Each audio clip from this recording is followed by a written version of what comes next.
ইফতারিতে কখনোই চারটি খাবার খাবেন না যা রাসূল সাল্লাল্লাহু আলাইহি ওয়াসাল্লাম মারাত্মকভাবে অপছন্দ করতেন। আর উম্মত হিসাবে রাসূল সাল্লাল্লাহু আলাইহি ওয়াসাল্লাম যেটা অপছন্দ করতেন সেটা আমাদেরকেও বর্জন করতে হবে। রাসূল সাল্লাল্লাহু আলাইহি ওয়াসাল্লাম যেটা পছন্দ করতেন সেটা আমাদেরকে আঁকড়িয়ে ধরতে হবে।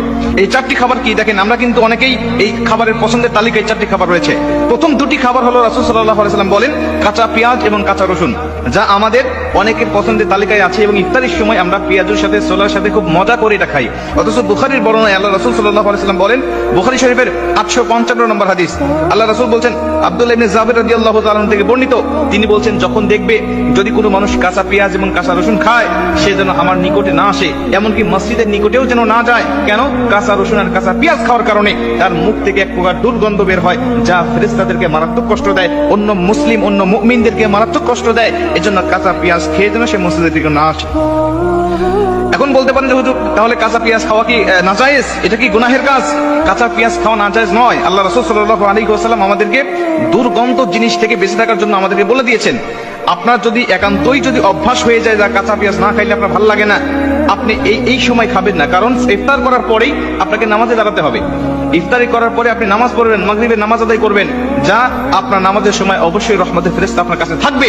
অর্থাৎ এই সময় যদি আপনি কাঁচা পেঁয়াজ খেয়ে নামাজে দাঁড়িয়ে যান তাহলে আপনার নিকট ফেরেশতা আসবে না, বা আসলেও তাদের খুব কষ্ট হবে। এই জন্য রাসূল সাল্লাল্লাহু আলাইহি ওয়াসাল্লাম নিষেধ করতেন। আরেকটা হাদিসের মধ্যে আসছে, আল্লাহ রাসূল সাল্লাল্লাহু আলাইহি ওয়াসাল্লাম একটি দাওয়াতে গেলেন, যাওয়ার পর দেখলেন যে কাঁচা পেঁয়াজ দিয়ে তিনি সালাদ বানিয়েছেন। আল্লাহ রাসূল বললেন, এটা কে বানিয়েছে? ভিতর থেকে উত্তর আসলো, যেটা এটা ঘরের এক মহিলা বানিয়েছেন। তিনি বলছেন যে না, এটা আমি খেতে পারবো না, এটা নিয়ে যাও। কেন?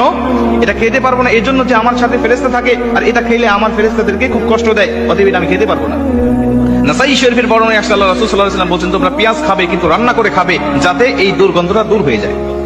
এর জন্য প্রথম দুটি তালিকায় আমাদের রয়েছে কাঁচা পেঁয়াজ এবং কাঁচা রসুন। এটা আমি একসাথে বললাম এর জন্য, কারণ একই হাদিসের মধ্যে এই কাঁচা পেঁয়াজ আর কাঁচা রসুনের কথা আল্লাহ রাসূল সাল্লাল্লাহু আলাইহি ওয়াসাল্লাম বলে দিয়েছেন। 3 নম্বরে আল্লাহ রাসূল সাল্লাল্লাহু আলাইহি ওয়াসাল্লাম বলেছেন যে অতিরিক্ত গরম খাবার তোমরা খাবে না। ইফতারির সময় দেখা যাচ্ছে যে তাড়াহুড়া করে রান্না করা হয়, আর আমরা খুবই ক্ষুধার্ত থাকার কারণে, খুবই ক্লান্ত থাকার কারণে আমরা তাড়াহুড়া করে গরম খাবারটা খেয়ে ফেলি। আল্লাহ রাসূল সাল্লাল্লাহু আলাইহি ওয়াসাল্লাম তিরমিজি শরীফের বর্ণনায় আসছে যে রাসূল সাল্লাল্লাহু আলাইহি ওয়াসাল্লাম বলছেন, যদি কেউ গরম খাবার খায় এই খাবারের মধ্যে থেকে সে কোনো বরকত পাবে না। আল্লাহ রাসূল বলছেন, গরম খাবারের মধ্যে কোনো বরকত রাখেন নাই আল্লাহ।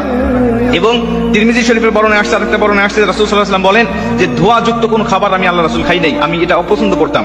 আল্লাহ রাসূল কোনো খাবারকে নাজায়েজ বলতেন না, খারাপ বলতেন না, কিন্তু অপছন্দ করতেন, এই শব্দটা তিনি ব্যবহার করতেন।